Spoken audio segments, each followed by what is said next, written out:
Hello everyone, this is Joan of Health and welcome to my channel. I'm so excited to be here and share my passion for health, weight loss, and lifestyle with women over 50. You see, as we age, it becomes even more important to take care of ourselves and maintain a healthy lifestyle. That's why I've created this channel to provide a space for women just like you to come together and learn the latest tips and tricks for living a healthy and fulfilling life. So whether you're looking to lose weight, improve your life, or simply learn more about leading a healthy lifestyle, this is a place for you. In this video, we're going to dive deep into the complex relationship that we have with food. You see, our relationship with food affects not just our physical health, but also our mental and emotional well-being. So we're going to explore the reasons why we eat what we eat, the role that emotions in our food choices make, and how we can develop a healthier relationship with food. So with expert insights and practical tips, this video is your ultimate guide to understanding your relationship with food and how to make positive changes for a healthier you. Please make sure to subscribe to my channel if you haven't already done so. I want to talk about something that I've actually learned over the course of my studies and even my own life, is that almost everybody that I know, they're actually impacted by what the relationship to food is. Yes, we do have a relationship to food, just like we do with our kids or our mate or our friends, our family, our coworkers, our pet. Now, I don't know what your journey's been with food over the course of your life, but I am glad you're here. You're in the right place if this is something that you want to learn a little bit about. So, somewhere, somehow, a lot of us started having an unhealthy relationship with food. If you think that you may have an unhealthy relationship with food, have you ever wondered where it came from? Now, what I know is that deep down inside, we all want to be super healthy and fit and not be bogged down in our life because we're sick, we're overweight, we have inflammation, we don't have any energy, we don't have any self-confidence, but yet we want to have pizza and beer and donuts and cookies and ice cream, right? So what the heck is really going on here? So this may really surprise you, but when I learned it, it was kind of hard for me to understand this, but the reason that you want those foods is actually because of our brain chemistry. I know this sounds crazy, but your mind really wants you to binge on sugar. Yes, it really does. If you were to go back in time, just say 500 years ago, what do you think the number one cause of death was? It wasn't cancer, it wasn't heart disease, it wasn't stroke, it wasn't some random virus. It was actually starvation. More people died of hunger and hunger-related illnesses than anything. Yes, that's right. So understand that you are wired to crave sugar. It's in our DNA. So instead of trying to fight it, you've got to understand it. And then let's work around it. So normalize it. It's normal that when you're hungry, our mind instinctively goes to wanting something sweet so that it doesn't feel like it's going to die. Right? So once again, you just have to understand that our minds are wired to tell us to go back for sugar. Because 500 years ago, there weren't restaurants. There wasn't, an ample food supply, right? Everybody had to go hunting. They had to, kill the animal, bring it back, cook it up. You had to go out into the garden and you had to plant vegetables and make them and bring them back, right? It was hard having life back then. So here's something else to consider. When we were babies, that sweet and yummy milky substance that we were fed, what did it do?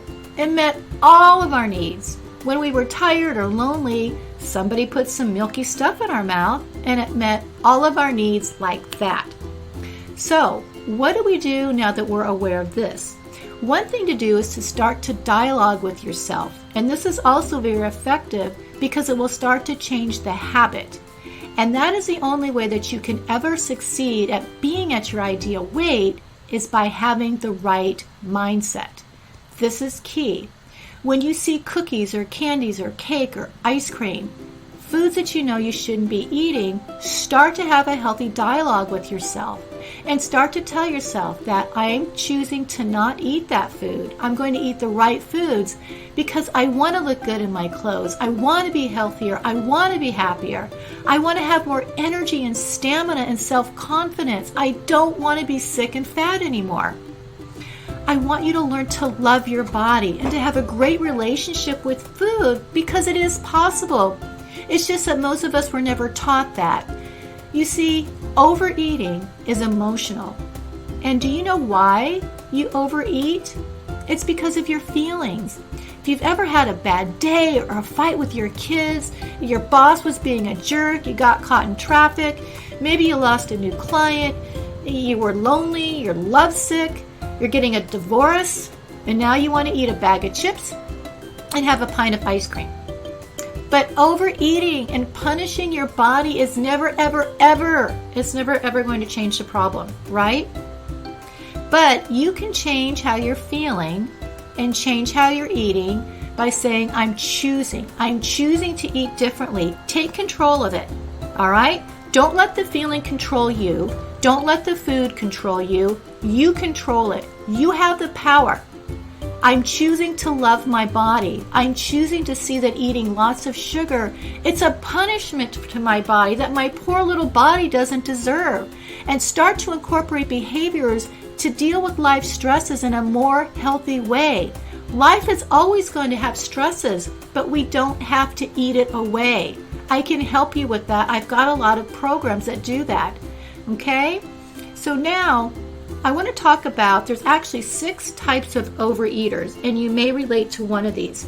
So these are emotional overeaters, and then there's angry overeaters, there's destructive overeaters, habitual overeaters, ignorant overeaters. So can you identify which one that you are? Because once you identify it and you become aware of it and just sit there and kind of digest it, then you can change it. Have you ever noticed that you've ever eaten destructively? I have, because I was a destructive eater for a lot of my life. And I wouldn't have just 1 or 2 cookies, but I'd have the whole bag of cookies.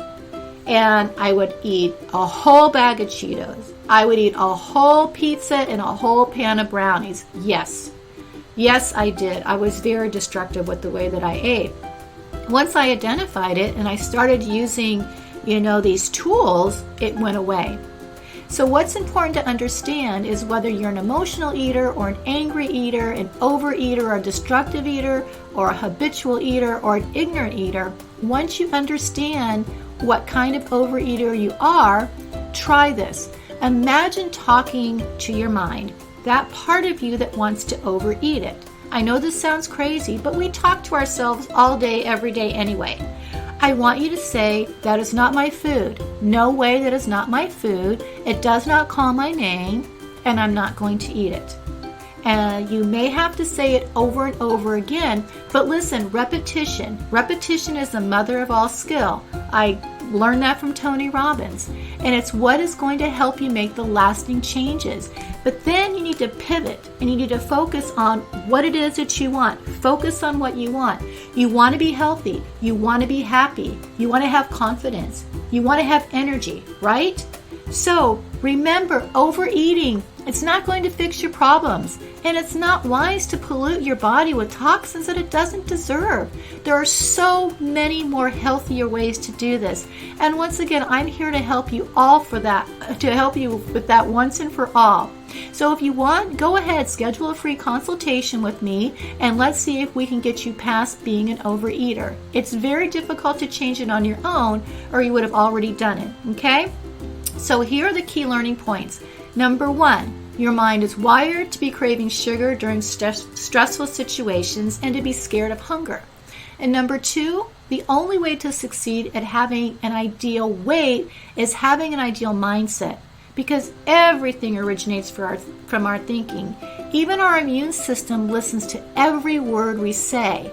So you have a choice whether to use your thoughts for healing yourself or for getting sick. Number 3, emotional eating. Overeating is an emotional act. And number 4, you can change your habits by dialoguing with your mind, by saying, I'm choosing to not eat this. All right, I hope this kind of helped you a little bit and gave you some really good tips on how to stop being an overeater. And once again, click on the link in the notes right there and schedule a consultation with me. All right, I will see you on the next show. Once again, Thank you for watching, and invite your friends to come and join us. Have a great day, and we'll see you soon. Bye-bye. Thank you so much for watching. This is Joan of Health. Please like and share this video, and also make sure to subscribe if you haven't done so. We'll see you on the next video. Bye-bye.